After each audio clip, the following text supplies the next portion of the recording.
Hola, buenos días. Mi nombre es Ramiro Cea Moure, soy profesor permanente laboral de la Universidad de Alcalá de Henares. Con mucho gusto vengo a realizar una breve exposición sobre el trabajo titulado La financiación de las startups y sus modelos de financiación alternativa, del que soy el único autor. Ni qué decir tiene que durante el Congreso estoy disponible para cualquier pregunta, duda, comentario o sugerencia que deseen plantearme, tanto en mi mail corporativo ramiro.cea@wag.es como en mi mail personal, que es ramiroceamaure@gmail.com. Partimos de definir la financiación como el acto de dotar recursos económicos a una empresa para la realización de sus actividades. En otras palabras, sería el proceso que realiza cualquier empresa para obtener fondos de capital para iniciar, expandir o mantener su organización. La financiación es el equivalente a la sangre en el cuerpo humano, sin la cual sería imposible vivir, y de ahí su importancia empresarial.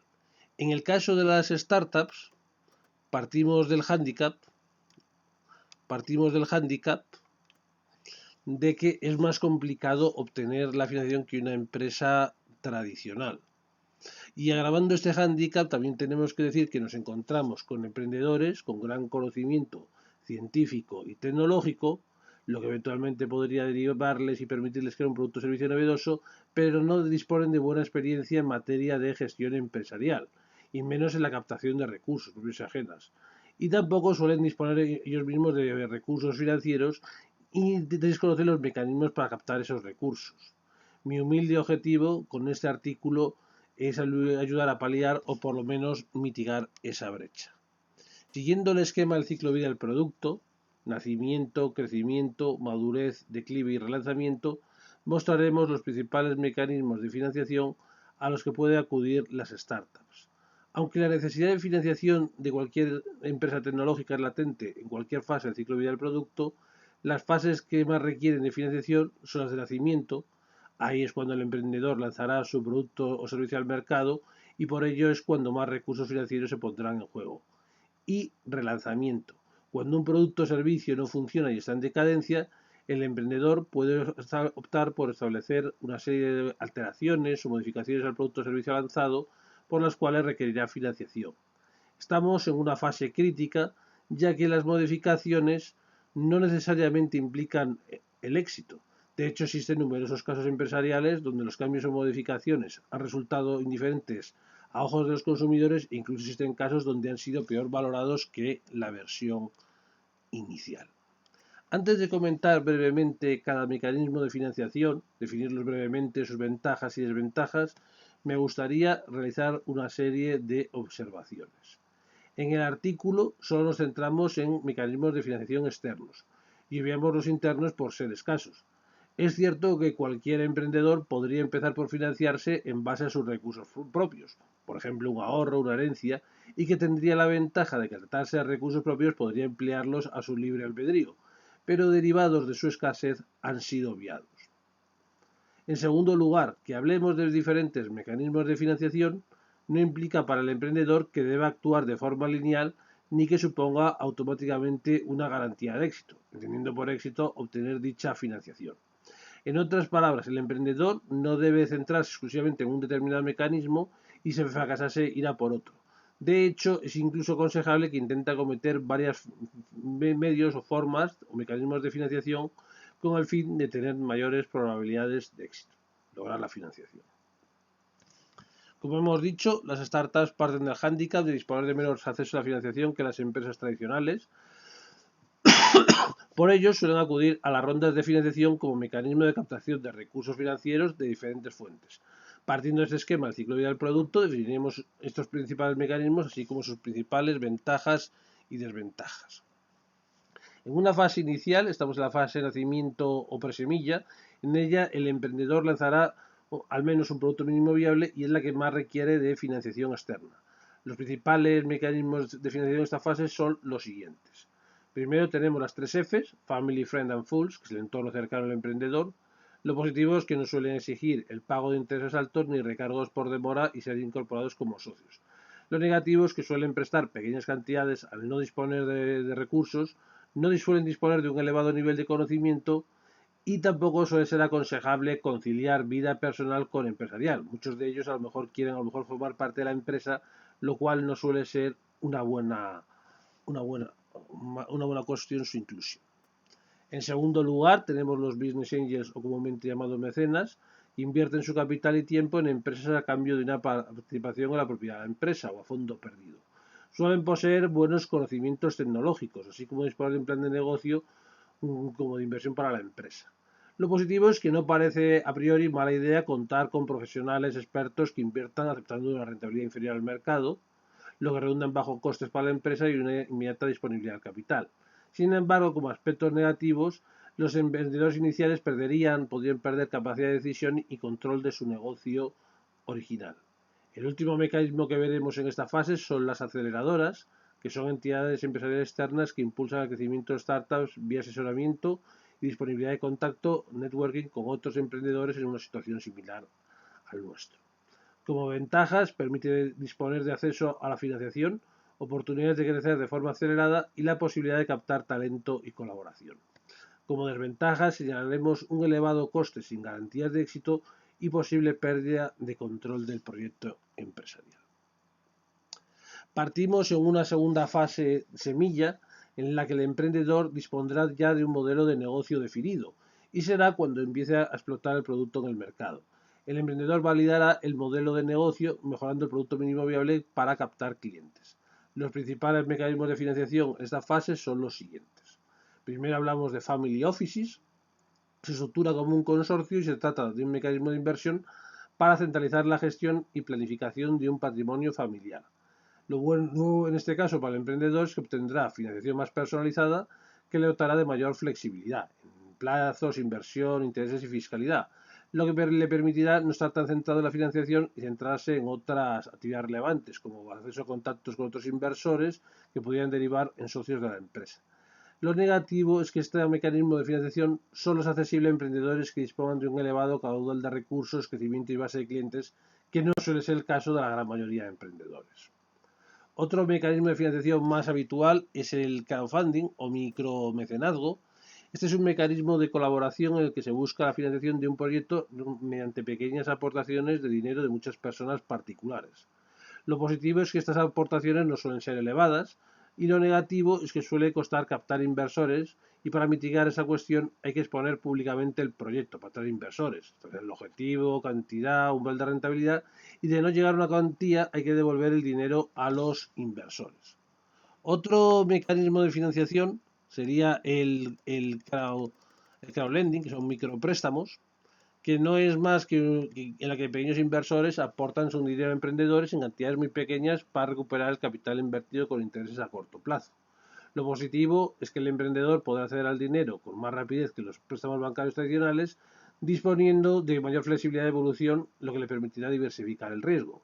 Lo negativo deriva de la inseguridad del empresario a la hora de obtener el montante total solicitado y para el prestamista perder su inversión si no hay otras garantías adicionales de cobro. En cuanto al crowd equity, tenemos aquí finalmente el último mecanismo de inversor, sería el crowd equity o aportaciones. El emprendedor requiere disponer de un número elevado de pequeñas aportaciones a título de capital propiedad. Las aportantes adquieren participaciones minoritarias del capital de la startup con el fin de obtener una rentabilidad en función de los resultados obtenidos de la empresa. Lo positivo son las exenciones fiscales, transparencia en la gestión, ya que en España están bajo la supervisión de la CNMV, lo que minimiza sus riesgos, y suele existir buena comunicación entre los inversores y los socios. Lo negativo es que la inversión no está garantizada. Las participaciones acciones tienen dificultad de transacción mayor que las acciones cotizadas en los mercados bursátiles tradicionales y que por tanto el riesgo de control que existe es inherente y riesgo, por mucho control que haya, es inherente a cualquier actividad empresarial. Es decir, nunca existe lamentablemente el riesgo cero. Entramos a continuación en la tercera fase, que es la fase madurez, que es cuando el beneficio tiende a ralentizarse y muestra los primeros síntomas de agotamiento. Para luchar contra ello, el emprendedor deberá seguir innovando y adaptándose a la evolución del mercado y la competencia, siendo fundamental un enfoque centrado en clientes para mantener su competitividad.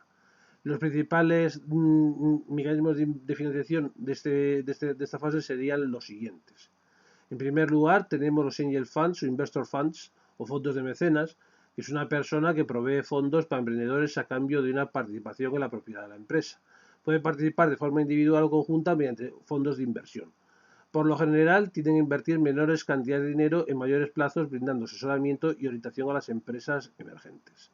Tenemos asimismo otro mecanismo que sería el Venture Capital, que es una operación financiera en la que los inversores aportan asesoramiento, red de contactos y capital a startups y otras empresas con potencial de crecimiento a cambio de acciones preferentes que otorguen derechos especiales al inversor, voto, toma de decisiones, desinversión. Lo positivo radica en la reducción de costes financieros y el acceso a consejeros profesionales, socios y clientes, que generan buenas aportaciones económicas a la startup. Lo negativo es la pérdida de visión, del know-how o saber hacer y del poder de decisión del emprendedor, derivado de la dependencia del consejo de administración y de los nuevos socios.